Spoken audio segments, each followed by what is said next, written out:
Terima kasih Anda masih bersama kami di Top Report. Pemirsa, saat tim negosiasi tarif berjibaku di Washington DC, publik tanah air justru digaduhkan dengan sejumlah kritik Amerika Serikat terhadap kebijakan dan juga aturan di Indonesia. Mulai dari peredaran barang KW, sistem QRIS, hingga aturan-aturan produk halal.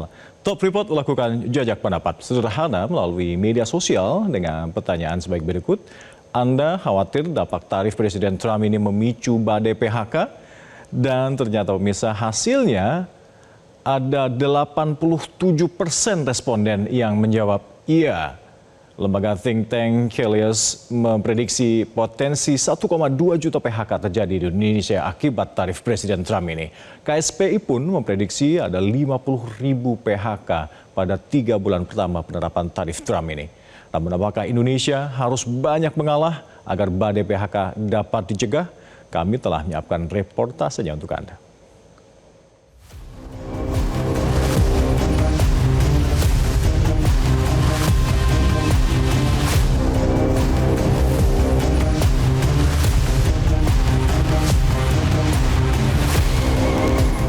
Pemirsa, misi tim negosiasi tarif resiprokal TAM yang dipimpin oleh Menteri Koordinator Perekonomian Erlangga Hartarto pekan ini resmi berakhir. Indonesia harus sabar tentunya untuk menunggu setidaknya 60 hari untuk mendapatkan kepastian. Lobi-lobi para menteri yang berhasil membuat tarif impor produk Indonesia diturunkan.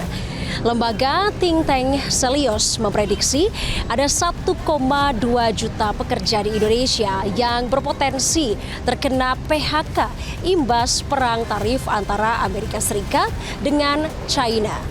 Tentunya pemirsa, angka tersebut boleh jadi makin membesar bila tim dari negosiasi gagal melakukan atau menunaikan misinya. Ketua Tim Negosiasi Tarif Menko Perekonomian Erlangga Hartarto dan Menteri Keuangan Sri Mulyani pekan ini menggelar konferensi pers hasil diplomasi dengan pemerintah Amerika Serikat. Diplomasi dengan Menteri Perdagangan, Menteri Keuangan, dan Direktur Dewan Penasehat Ekonomi Nasional AS membuka ruang dialog dan memberi kesempatan untuk pembahasan teknis. Erlangga menyatakan tawaran negosiasi Indonesia mengacu kepada kepentingan nasional. Salah satunya menjaga akses pasar produk Indonesia agar tetap kompetitif. Industri nasional akan menjadi kuat apabila lingkungan peraturan atau environment dari regulation-nya memenuhi dan menciptakan competitiveness. Dalam hal ini tentu peraturan yang makin sederhana, kepastian hukum, dan berbagai hal yang bisa menimbulkan kepastian dan dampak positif bagi competitiveness industri akan menjadi fokus dari reform kita. Nah, apa yang akan kita lakukan ini akan sekaligus juga menjadi salah satu bargaining untuk bernegosiasi dengan Amerika Serikat. Lembaga think tank Helios memprediksi ada 1,2 juta pekerja di Indonesia yang berpotensi terkena PHK imbas perang tarif. Menurut perhitungan Helios, setiap 1% tarif impor AS akan berdampak penurunan volume ekspor sebesar 0,8%. Perang tarif yang terjadi sekarang ini kan efeknya memang ke tenaga kerja ya. Jadi kita melakukan modeling ekonomi, kemudian melihat dampak dari tarif resiprokal waktu itu 32% terhadap sektor-sektor penyerap tenaga kerja. Jadi dari sektor-sektor penyerap tenaga kerja yang paling banyak terkena memang sektor yang sifatnya padat karya, tekstil, pakaian jadi alas kaki. Nah itu yang membuat kenapa ada tekanan kesempatan kerja yang hilang sampai 1,2 juta orang kalau eskalasi perang dagangnya terus terjadi. Dalam sarasihan bersama Presiden Prabowo pekan lalu, Konfederasi Serikat Pekerja Indonesia juga memprediksi PHK 50.000 buruh dalam 3 bulan pertama penerapan tarif resiprokal Presiden Trump.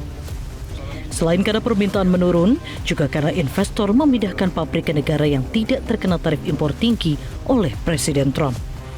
Ancaman PHK ini kami kalkulasi, sekali lagi ini baru kalkulasi Pak Presiden, bisa jadi salah. Dalam 3 bulan ke depan di industri-industri yang menjadi anggota Serikat Buruh itu 50.000 lebih buruh akan terancam PHK. Menurut Erlangga, pemerintah AS mengapresiasi proposal Indonesia dan memberi kesempatan Indonesia sebagai salah satu dari 20 negara yang telah memulai proses negosiasi awal. Bersamaan tim negosiasi melakukan pendekatan terhadap pejabat tinggi AS, masyarakat di tanah air justru digaduhkan dengan beberapa sikap pemerintah AS.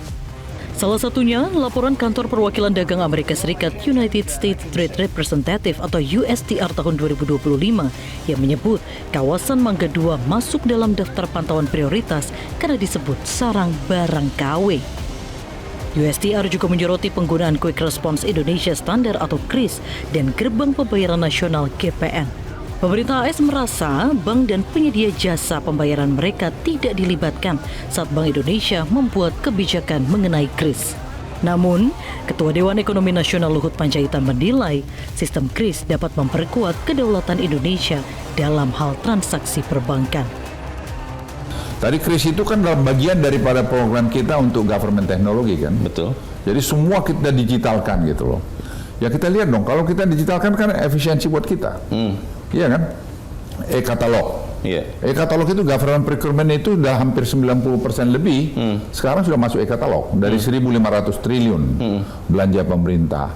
Itu mereka tadinya nggak kira kita udah sampai pada target itu. Udah. Jadi konteksnya di situ. Jadi memang ada ekonomi biaya tinggi yang ada di kita. Ini peluang buat kita sebenarnya, buat kita Indonesia untuk reform ekonomi kita. Pemerintah Amerika Serikat bahkan mengkritik aturan halal di Indonesia yang dinilai menghambat perdagangan. Ormas Islam terbesar di Indonesia, Nahdlatul Ulama, pun bereaksi dengan menyatakan Indonesia memiliki kedaulatan untuk membuat aturan.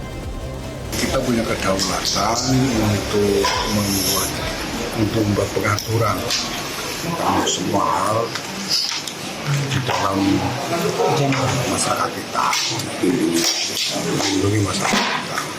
Menurut saya yang normal saja kalau masyarakat bermuslim mereka punya aspirasi untuk mendapat perlindungan dalam mendapatkan produk halal, selalu ada aturan halal. Saya kira itu normal. Presiden Prabowo bahkan membuat pernyataan cukup keras saat berpidato di Sumatera Selatan pekan ini. Presiden menyatakan Indonesia tidak akan berlutut dan meminta belas kasihan negara lain. Kita percaya kepada kekuatan kita sendiri, saudara sekalian. Kalaupun mereka tidak membuka pasar mereka kepada kita, kita akan survive. Kita akan tambah kuat. Kita akan berdiri di atas kaki kita sendiri. Kita tidak akan pernah menyerah. Kita tidak akan pernah berlutut. Kita tidak akan pernah mengemis. Kita tidak akan pernah minta kasihan orang lain. Padahal, dalam Sarasehan Ekonomi 2 pekan lalu, Presiden Prabowo membuka ruang negosiasi yang sangat besar, seperti menambah impor produk AS, menghapus kuota impor, hingga relaksasi aturan TKDN. Ekonom Selyos Bima Yudhistira sepakat bahwa Indonesia tidak perlu terlalu mengalah terhadap kepentingan Amerika Serikat. Faktanya, volume ekspor Indonesia ke AS saat ini hanya 10%, jauh di bawah ekspor ke Tiongkok sebesar 25% dan ekspor ke negara-negara ASEAN sebesar 18%. Pemerintah disarankan menjajaki pasar Timur Tengah dan Afrika Utara daripada mengorbankan banyak kepentingan nasional demi meminta penurunan tarif impor Amerika Serikat. Haluan ekspor memang harus terus dilakukan atau diversifikasi ekspor. Yang jelas adalah diversifikasi ekspor itu misalnya ke Timur Tengah, itu butuh biaya logistik yang lebih besar. Kemudian ada kredit suku bunganya masih tinggi kalau ke daerah-daerah tadi karena dianggap daerah baru. Volumenya masih kecil. Kemudian ada market intelijennya nggak kita di sana? Harusnya ini fungsi duta besar, kemudian atas perdagangan untuk cari tahu info. Produk-produk apa yang disukai oleh masyarakat di Timur Tengah. Timur Tengah itu luas juga. Timur Tengah dan Afrika Utara. Jadi karakteristik produknya pasti akan berbeda-beda. Nah saya kira hal-hal itu jauh lebih mendesak sekarang daripada terlalu terfokus pada negosiasi dengan Amerika Serikat. Menteri Keuangan Sri Mulyani menyatakan tarif AS dapat mengurangi pertumbuhan ekonomi Indonesia sebesar 0,3% hingga 0,5 poin persentase. Sehingga target pertumbuhan 5,2% tahun ini terancam tidak tercapai akibat tekanan eksternal. Tahun lalu, Indonesia mencatat surplus perdagangan sebesar 16,8 miliar dolar dengan Amerika Serikat. Kenaikan tarif impor berpotensi mengurangi daya saing produk Indonesia di pasar AS. Mencari pasar baru untuk produk ekspor Indonesia agaknya harus dilakukan. Apapun keputusan pemerintah Amerika Serikat yang akan diumumkan, memperluas pasar menjadi salah satu kunci agar bisnis terus berkembang.